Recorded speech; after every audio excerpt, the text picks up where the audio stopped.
Speck. That is what Dominic decided he would call himself from now on. What did it matter if his name was anymore? What did anything from his past matter? The only thing that mattered was the group of grown-ups covering the street in front of the shop. There he at least had 50 of them.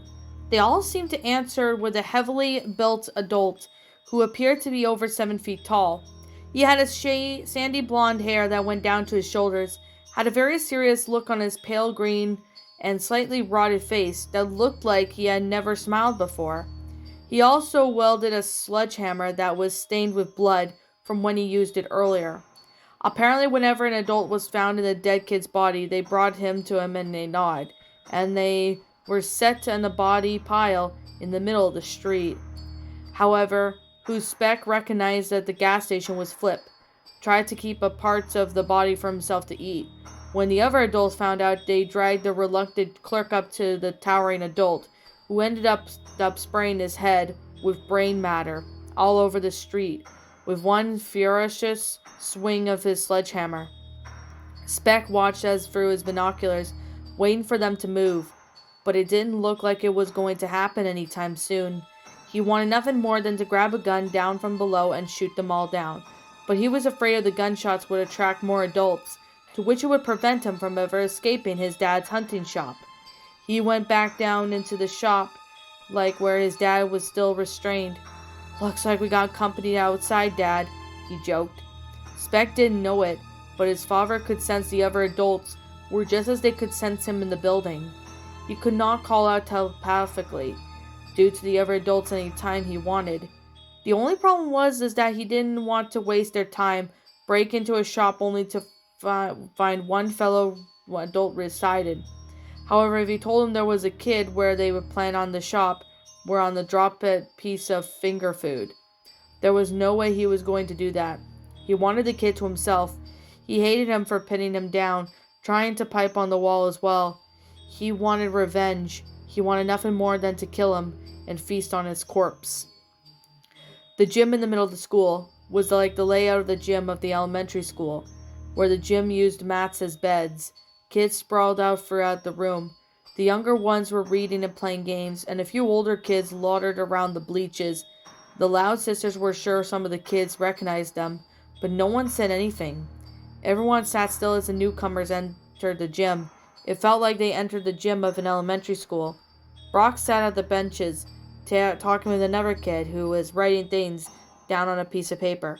"Looks like a slow day today," Jay said. Brock looked up and smiled. "We've already fortified the place. I was doing the talking, Jacob. We're making a list of some things that we need to be a lookout for when scavenging. What were you able to find?" "Yeah, we got some medicine," said Eric, holding up a backpack. "The elementary school kids had some medicine to spare." "Spare?" Brock thought to himself. He knew medicine was rare. He would have had some to spare. Also, elementary school kids? That's when he noticed that the new kids behind him were members of the group. He recognized Stan, Jeremy, Luna, and Luann, but he didn't know Lynn or Cooper. They all said hello to each other, and Stan told them they had come from the elementary school. "I'm glad we're not the only group in Royal Woods," said Brock as he turned to Jay. "You three did good at finding them." He turned around and looked at everyone in the gym. "These kids say they had fun from the elementary school, and they must have had a spare valuable resource with us." Eric handed him the pack, and he held it up. Medicine. Several kids applauded and cheered.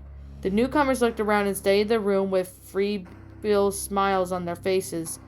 Luna's eyes slowly spread across the crowd. Then that's when he saw her. Sam. Luna was so happy to see that she was alive and unharmed. At the same time, she tried not to make it obvious that she had her gaze fixed on her for a second. Luann also noticed the crowd of familiar faces. She didn't see anyone who she was friends with. The only group of kids were staring directly at her. Some goth kids in the corner.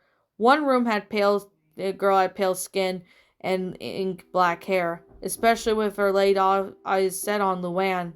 It made Luann slightly uncomfortable, but she ignored them. Lynn's smile was bigger than everyone else's when the crowd of basking glory. She knew that it was Lisa who they should be cheering for. since she was happy to accept the applause on her behalf. Brock continued, "See what happens when we work together? There will be nothing we won't have to accomplish." He then turned to the kid standing next to him and handed him the bag. "Take this to the medical bay. I'm pretty sure Eve will know what to do with it."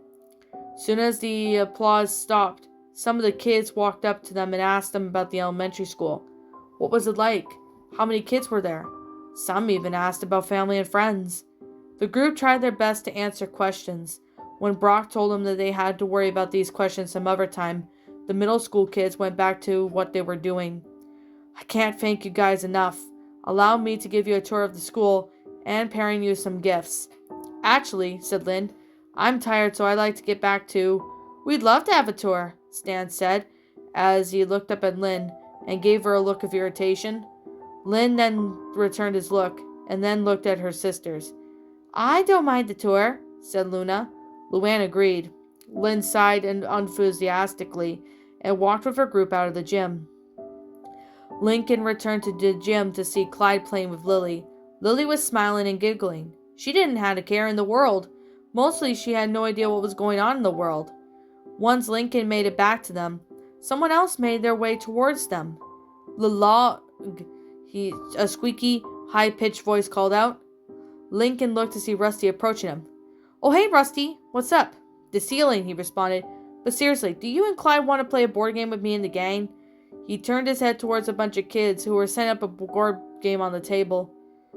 Lincoln looked and saw his friend Zachary, a red-haired kid named Andy, and Chandler. He then turned to Clyde, who nodded his head. "I'm down." "All right, then," Lincoln said. "Let's go." Lincoln asked Trini to watch Lily for him. She was happy to oblige. She loved kids, and kids loved her. "Hey, Lincoln, guys, Lincoln and Clyde are going to join us. Is that okay?" Rusty asked the group. They greeted him, but glared at Lincoln slightly. "Don't worry, I'm not as good as Lynn," Lincoln reassured them. They eased their gazes.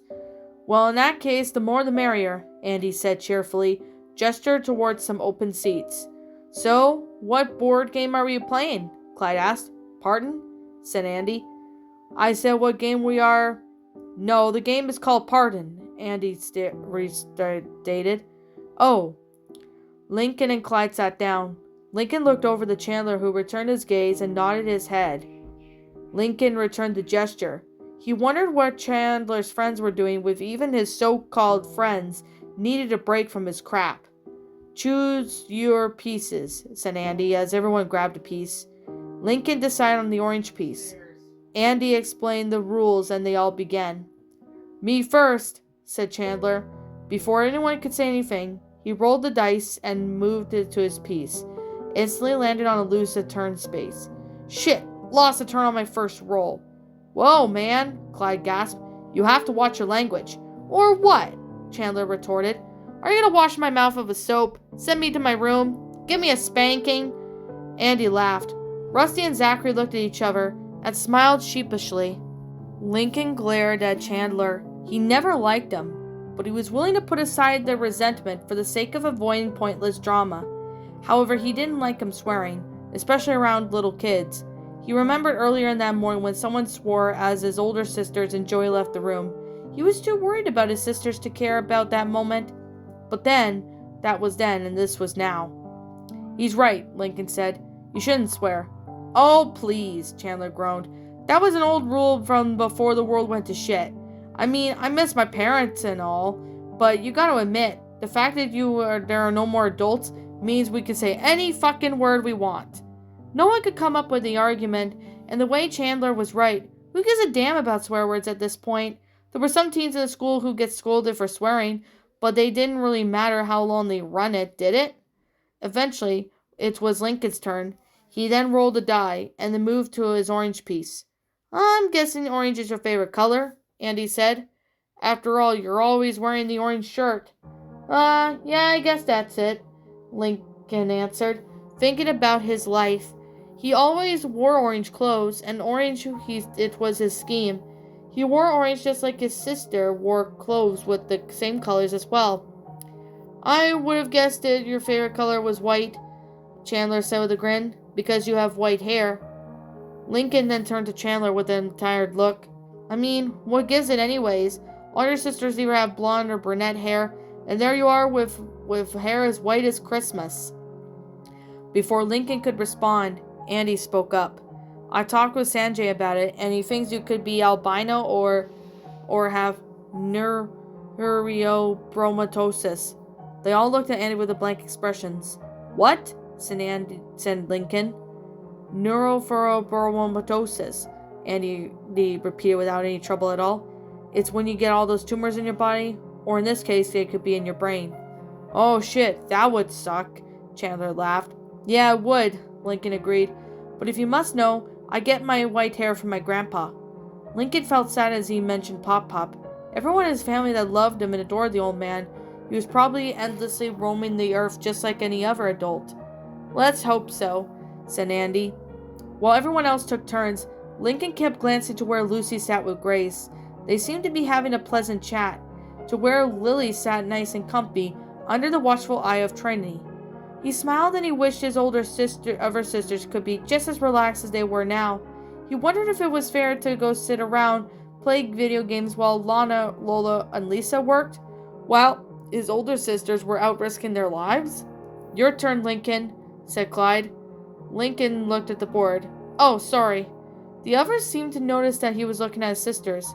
I have a question for you, Lincoln, said Andy. What's up? Was Lucy always like that?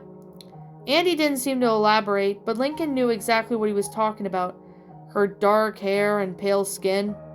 Yeah, as far as I can remember, she was always into spooky stuff and always seemed to have a gloomy attitude too. Did she dye her hair black?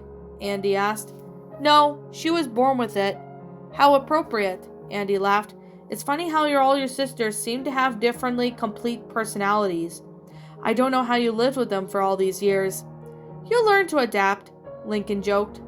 Now I have a question, said Chandler with a smirk on his face. Lincoln turned to him with wary eyes. What? Your sisters, have they ever had their periods ever sync up? He was howling with laughter as he finished the question. Lincoln wanted to punch Chandler. I've always wondered that too, said Andy. I don't know, Lincoln said, trying to keep calm. In a house as big as mine, it's hard to notice. Chandler stopped laughing. He didn't seem satisfied with Lincoln's answer. Another smirk formed on his face. Have you ever seen any of them, well, without clothes on? Dude, said Andy. Shut up! Lincoln's voice was raised. Some of the kids lingering around the table looked at him. Sheesh, sorry, said Chandler. Lincoln returned his gaze back to the table. He was completely lost in thought. He wanted nothing more than to do but have one of his sisters standing next to him. He really wished he could hug Lori and Lenny one last time. Lincoln, Andy's voice broke through his thoughts. Oh, sorry, he said, reaching for the die. No, not that, Andy told Lincoln. What is it then?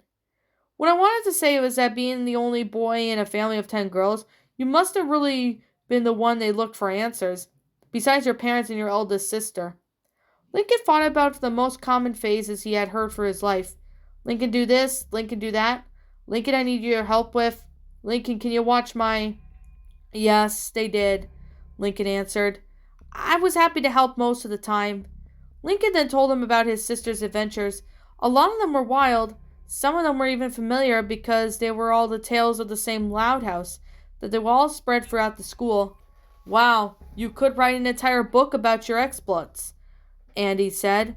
Yeah, I could, Lincoln agreed. It would be quite a chaotic life, but I'd take this life over any day. I'm pretty sure you guys feel the same. Like if you could wake up tomorrow in your own world and for everything to be back to normal, you take it in the heartbeat. You're a saint, Lincoln, Andy said. Putting up with your sisters day in and day out. If things ever go back to normal, I'm going to convince everyone to elect you to be the new pope. Thanks, Lincoln said with a smile. Lucy had barely 5 pages left of her book. She was too focused on her sisters. She really wished they could walk through the gym right then and there, even if it meant they see a Princess Pony book. She sighed. No other 8-year-old was like her. She missed through her friend Haku and hadn't seen her since the beginning. She doubted that she could survive out there that long. Which pony is your favorite? Lucy looked over at Grace at her, smiling. The sunlight was pouring through the window that made her face beam. Lucy slightly panicked and went to the first came to mind. Pinky? Ooh, I like her too, but I say Shadow is my favorite, said Grace. I think she's cool. I love her dark attitude. Lucy was surprised that the girl, as sweet and innocent as Grace, would pick Shadow as her favorite. But then again, some people would find it surprising that a girl like her would enjoy reading Princess Pony. I like your hair, by the way, Grace said. Did you dye it? Lucy told Grace that she was born with it. Like fate had chose her the dark, gloomy girl. She also had told her she probably got it from her great-grandma Harriet, who also had dark hair. Cool, said Grace. I always thought you were spooky. My friends and I would say we would go off in the vents looking for ghosts. They also said you could go and see ghosts too, but I see how you're just a misunderstood kid. A wicked grin formed on Lucy's face. Well, they're right about one thing. I do enjoy ghost hunting. Sometimes I go in the basement at the school to look for a ghost janitor. Grace lit her book down. Really? Lucy nodded. Grace sat silently for a few moments before Lucy asked something. Do you think you could take me down to the basement to look for this ghost janitor? Lucy kicked the idea of going down to the scary basement. She realized she loved dark and scary places. Why didn't she even have to think about it? Lucy stood up. Okay then, let's go do some exploring. She then told Lincoln she was taking Grace to the bathroom. Lincoln told him to be quick and careful as the two girls went off. Lola sat with Sarah in the economics room, stitching away at a pillow, creating a floral pattern in the fabrics. Sat next to her sat Sarah. A few other kids were around different tables, focused on their own creations. However, some of the younger kids got a shocked and quick look at the faces towards Lola. A lot of the kids were drawn by her beauty. They wondered how she managed to stay so pretty. In that brief time that she'd been in the school, she had managed to get some kids to treat her as her queen, and the master wordsmith. She had convinced them to fall behind in her and go to them what she wanted. She was pleased with that behavior towards her, but at the same time she wondered if they did it just because they wanted to, or because they were pretending that servants were allowed to forget the monsters outside. That's very pretty, Sarah complimented. Thanks, Lola said, admiring her work. She wondered if Lana would be able to create something this beautiful. They all remembered the time at Camp Bluebell when they managed to sit upon Lola succeeded while Lana failed, claiming that her butt was fine to sit upon. In the last week, everyone looked for Lana for help with plumbing and fixing the school bus. They all admired her for being such a complete task at only 6 years old. Sure, a lot of them were impressed by Lola's ability to cook and sew, but when she was in the cafeteria, she usually followed Patrick's lead. Patrick was the head chef. His family used to own a restaurant quite famous in the town of Royal Woods, and sometimes helped out there. He felt that it was better than Lola than any other kid in the kitchen.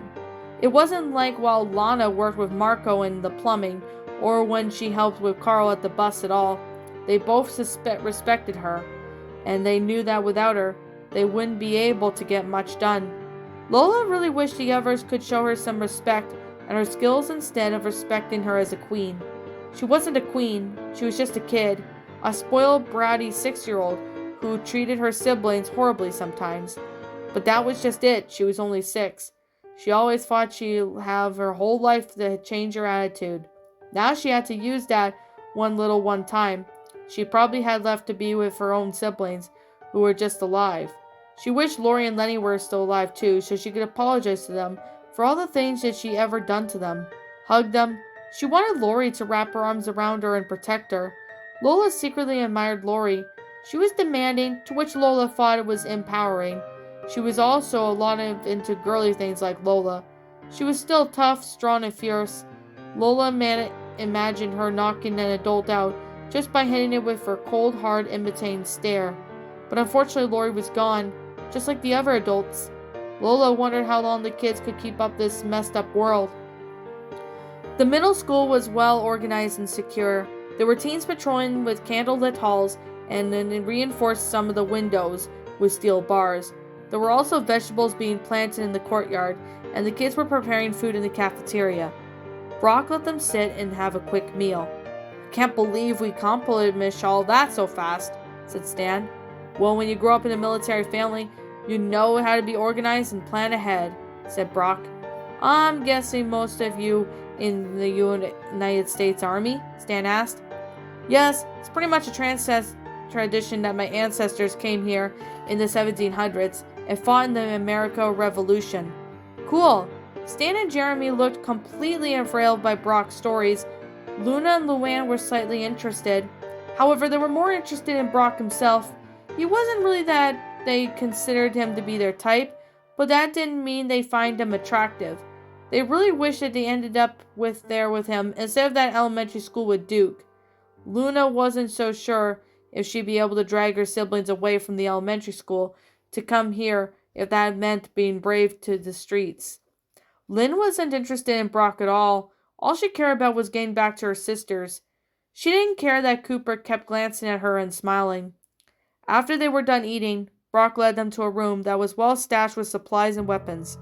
For your contribution of medical supplies, I'll give you food and weapons in return. Awesome, Stan cheered. They all wandered around the room, admiring the food and melee weapons. We got food from the grocery store across, and we were able to fill a small delivery truck with non-perishable food and waters. And as for weapons, we snatched them from a nearby flea market. I knew a guy who had space and he'd sell all kinds of random weapons such as knives, swords, spears, axes, hammers, clubs, and maces, and so that both would go into. Luckily, it was stacked, since we were only the brave enough to go out and explore. Were you able to find any firearms? Stan asked. Brock sucked in the air through his teeth. Unfortunately, no. We tried that one hunting shop nearby, Garner's Guns, but the shop was completely locked up. Gutters down and everything. Damn. Well, anyway, let you all take what you can carry, and then you'd be on your way.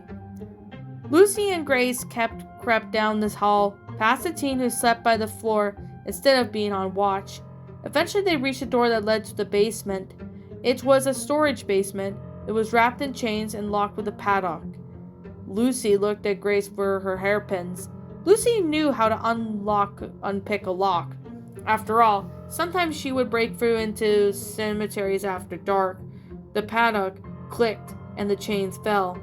Lucy lugged around the chains when they rattled. It was creepy, ghoulish, and that sound filled Lucy with a scent of contentment. Spooky, Grace commented. Just wait until we open the door, Lucy said. With a hint of anticipation in her voice, she reached for her pockets. It was one of the other screwdriver with a flashlight. She opened the door and was greeted with utter darkness. Grace stepped closer to Lucy while she took her flashlight and flipped it on. Ready? Lucy said. Grace nodded as they crept down the creaky metal stairs. The elementary school group packed what they could carry and then select them their new weapons. Stan decided on the mace for 4 branches that curved down. It reminded them of 11 mace from Skyrim. Jeremy landed on a halberd. It was perfect for jabbing adults, its pointed tip slashing them with an axe-shaped blade. Cooper decided on a double-edged knighty sword. Luna decided on a wood-cutting axe, as she chose it since it reminded her of how sometimes people would call guitars axes. Luann decided on a curved sword called a scimitar. She picked it because it reminded her of pirates. She thought back to some of the times she dressed up as a pirate to perform at kids' birthday parties. She thought about the faces of the kids, laughing, smiling, and asked at the jokes. She wondered if any of them died, and if their cheerful, smiling faces had been filled with dread and terror as adults closed in on them and devoured them. She looked at a scimitar, and then thought back to when Stan tried to make her put down an older teenager. It made her sad attempt whacking the teen with a tired thumper. She wondered what would have happened if she had used a blade. Probably wouldn't have done much, but it would have left a bigger mark. She was hoping slashing an adult would be easier than hitting one. Lynn then chose a spike club called the Morning Star, since the ball-shaped tips were filled with spikes that produced. Are you sure you don't want to stay? Brock asked. Yeah, we're sure, Stan answered. Some of us have a family back in elementary school. All right then. They passed the gym and Luna stopped in her tracks. She noticed that everyone soon stood still. Actually, is it okay if I say goodbye to someone real quick? She asked Brock. Of course. Thanks, great. Luna then hurried to the gym. The others followed her into the gym, while Brock waited near the door. Luann and Lynn stopped as they noticed Luna making her way towards a small group of teams down one of the breaches. Most of them held instruments. It all made sense to what Luna was doing. Lynn held out an arm to stop Stan, Jeremy, and Cooper from following her any further. What's going on? Stan asked. It's private, Lynn said. Stan was a little confused and annoyed, but he decided to leave it be. The group watched as Luna got closer to the teens, and when they all noticed her, they waved. They chatted for a bit, and Luna said something to the girl, stood up, and they took a few steps away from the group. As they watched, they failed to notice a girl approaching behind them. With the girl in the sight, especially on Luann, she walked up until she was a few feet behind them.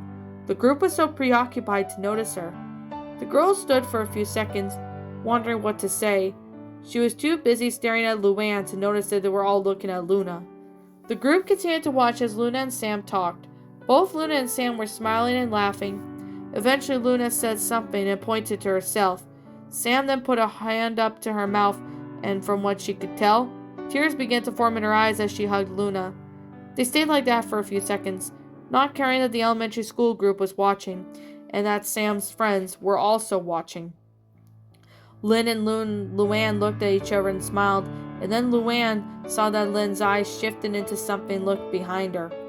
Luann then turned her head and noticed, nearly startled by a pale, freckled face staring at her intently. It was the same gothic girl from whose been stared made Luann uncomfortable. The two girls stared at each other until the dark-haired girl spoke. Hey, she said. Her voice was quiet and soft. Hi, said Luann, trying to remember if she remembered this girl, and then it hit her. She performed at this girl's birthday party before, and her name was Maggie. Luann looked back at Lynn, who was slightly confused, but she quickly turned her attention back to Luna, who was still talking to Sam. Luann also looked back towards Luna, hoping this girl would leave, but she felt her gaze washing over her. She then turned back. Can I help you? She asked, with a slight hint of annoyance in her voice. Yeah, Maggie said. She stood silent for a few moments. Luann really wanted to look back at Luna, but she was lost in Maggie's cold, bored eyes. Well, do you remember me? She said. Kind of, Luann answered, trying her best to not get agitated. A small gleam of delight filled Maggie's eyes as she searched for something to say. You're interesting, was all she could come up with. Okay, thanks, Luann said as she looked away. Maggie clearly didn't get the hint that Luann didn't feel like talking. You're amusing. You amuse me. Okay, said Luann. Let's continue with this conversation in a minute. She turned back to Luna, who was finishing the conversation with Sam. They hugged one last time in a goodbye, and Luna made her way back towards the group with a happy expression on her face. So, what did they say? Lynn asked with a bored smile on her face. I told her that I was the one who left her that love letter in the locker a few weeks ago actually. And she was flattered. She likes me too, but a smile soon faded for Luna's face that made Lynn's face disappear as well. She likes it here, and that I can't ask her to leave. She told me maybe someday if things go back to normal, we can meet up and jam together. But until then, we'll still remain as good friends. Luna wiped the tears from her eyes, and her sisters hugged her. Come on, she said. Let's get out of here. Luann turned to Maggie. Well, I'm sorry, but I have to go. Luann began to walk away when Grace spoke again. Wait. Now everyone in the group was looking at Maggie. What do you want? Luann asked. I want to go with you. Lucy and Grace reached to the bottom of the stairs. The basement was pitch black and silent. The only light was from Lucy's pocket-sized flashlight, and the only sounds were coming from their own breaths. Spooky, Grace giggled. Lucy admired how brave this kid was. Normally a kid would have peed their pants and fled in terror at the sight of this dark basement. She shone the light through place to place, where boxes piled everywhere as well as tables and chairs, and other useless school decorations. The halls were made of solid concrete, and pipes skirted throughout the wooden frames that hung from the ceiling. Lucy enjoyed the silence. However, it was almost maddening. She finally decided to speak. "Oh, Spirit, if you can hear me, send us a sign." There was a silence and then a tapping sound. Grace gasped and giggled. They walked closer to the sound. Lucy tried to identify it, but it was too far. They continued to follow the noise. Lucy could faintly hear what seemed like a faint presence. "I think he wants us to follow him," Lucy told Grace before they heard the noise again. "Oh, Spirit, are you the ghost of the janitor who died in here when you slipped on a puddle of water from your own mop?" "What a clumsy janitor," Grace giggled. Lucy hushed her. She swore that she heard a sneaker rubbing against the floor. It kind of reminded her of someone slipping on a wet floor. "It's gotta be him." "Look!" Grace pointed at the light in the distance. "Is that him?" "Only one way to find out," said Lucy excitedly.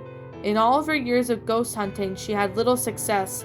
Every time she found a ghost, it turned out to just be something completely natural, like her cat Cliff inside the walls of her house, or one of her siblings venturing to the bathroom in the middle of the night. They inched closer to the light. Their hearts were racing, and all the thoughts Lucy was going to ask, the ghost rushed through her mind. Was it like being dead? Was it fun? Have any met any famous people dead?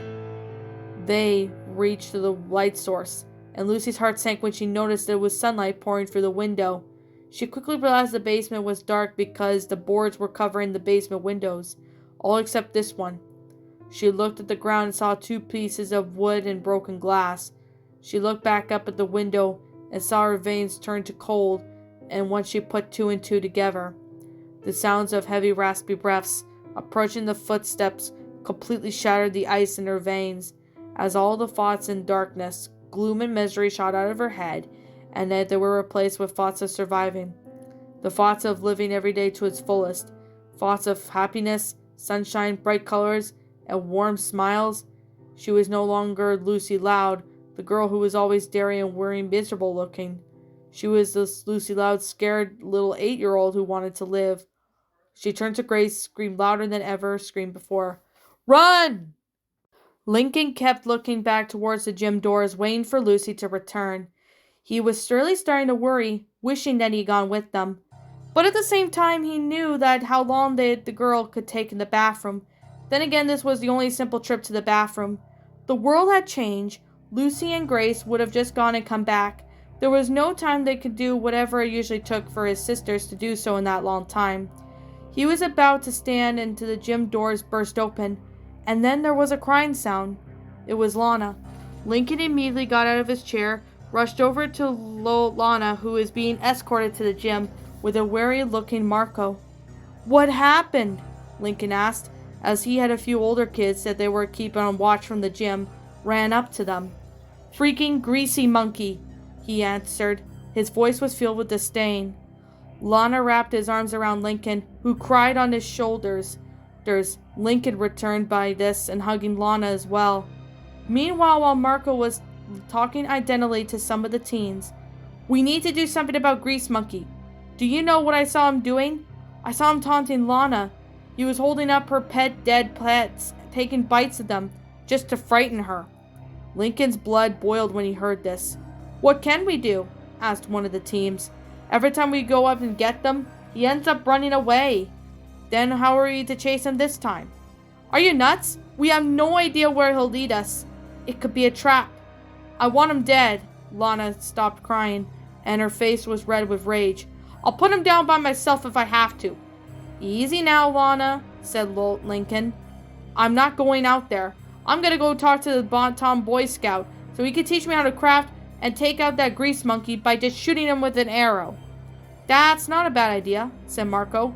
"We can go gather some wood and craft bows. Tom can teach us how to craft them and make adults on the roof and shoot them." "What are we waiting for? Let's go," Lana demanded. "Hold on," said Lincoln. "Lana, you're too young to fight." "This hasn't stopped me. I've taken out adults close up. I could take them out from a distance." Lincoln didn't think of a response. He just wished his older sisters were there to talk some sense into Lana. He then looked back to where Lucy was. "Wait, I gotta go find Lucy first." Lucy tugged Grace along, ignoring her questions about why she seemed so panicked. A loud wail answered her. her questions as she shifted into maximum overdrive. She too suddenly realized that the footsteps from before and why one of the windows were broken.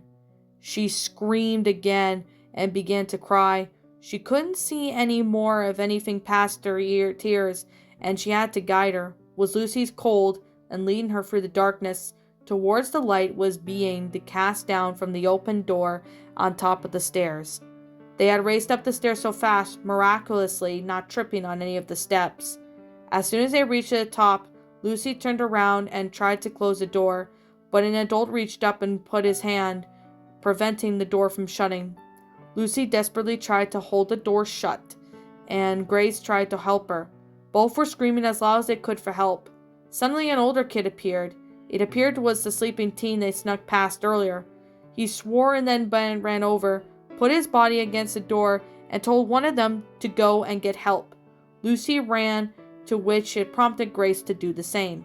The teen wanted to yell to tell her to stay, but to help Grace, she was so small she couldn't make much of a difference. He mustered up his strength to hold the door shut, and in the end, the adults were too strong. Doug leaned against the wall, next to the door that Stan had left rest through earlier. He was bored out of his mind, and then a teen appeared and walked up next to him. It was his friend, Tyler. "This sucks," he groaned, as soon as he got to Doug. "I know," said Doug, as the same annoyed voice. They have both been doing the same thing. "I had always thought of a world with no adults would be fun, that I would be able to drink and eat whatever I want to, stay up late, watch R-rated movies, and party with girls." "Yeah," Doug said. "Why does Duke have to be so bossy? If I were in charge, these things would be different." "How so?" "Well, for one thing, I let the boys and girls sleep on the same side of the room, if you know what I mean." Tyler smiled. "Oh, I know what you mean. It's a shame Duke won't let anyone get their freak on. I really get to get some sleep as a girl or girls or were forbidden to be near each other. If I were stronger, I'd definitely challenge Duke to dominance," said Doug. "Duke's not the problem," Tyler said. "It's his gay friend Joey. He's one tough son of a bitch, and as long as he stays by his side, no one is going to do anything to Duke." Doug thought about that. Joey was skilled with his axe before even the blast, and even taken on several big bullies who had made fun of not just him, but the unvulnerable kids as well. As much as he wanted to challenge Duke into something, beaten up by a gay person, it bothered him for some reason. His mind was shifted back towards the girls. "It doesn't have to be about you know what, though. I just thought I want to hold someone to cuddle with. If I can't snuggle with girls, then who am I supposed to nuzzle up to? Some dude? No way!" Tyler then nodded his head. "Even if we were allowed, though, I'm not the most attractive dude in the world. Why would a girl want to sleep with me?" "Hey, I don't know. Don't talk like that." Doug then put a hand on Tyler's shoulder and gave him a few words of encouragement. "And besides, at least you look like Doug funny." Tyler laughed. "Tell you what, dude. As soon as our shifts are over, let's go find some girls to chat up. I bet I can hook up with the next girl we meet." Just then they heard the girls screaming. It was Lucy and Grace that appeared. They were a bit too young for their taste, Tyler joked, but then he and Doug quickly stiffened up once they saw the terrified expressions on the girls' faces. "Whoa, what's going on?" Doug asked. "Adults," Lucy spoke with quick breaths, pointed to where they were coming from. "What?" Doug asked as he peered over in the hall. He swore that one of them was approaching adults. He then turned back and screamed at all of them to run. Lana pulled at Lincoln as he, Lana, and Clyde made their way down to the opposite hall towards the wood shop where Tom and would most likely be. "I'm pretty sure Lucy's fine. Just please come with me to the workshop," she pleaded. "I have to make sure Lucy's okay. Have Marco or Clyde take you." "But I want you there to take me." At that moment, Lincoln felt that the only person Lana felt safe with. Lincoln then was about to say something, when else shouts were from down the hall tore his attention from his sister. He saw Lucy and Grace running with two older kids behind him. "Lucy!" he shouted.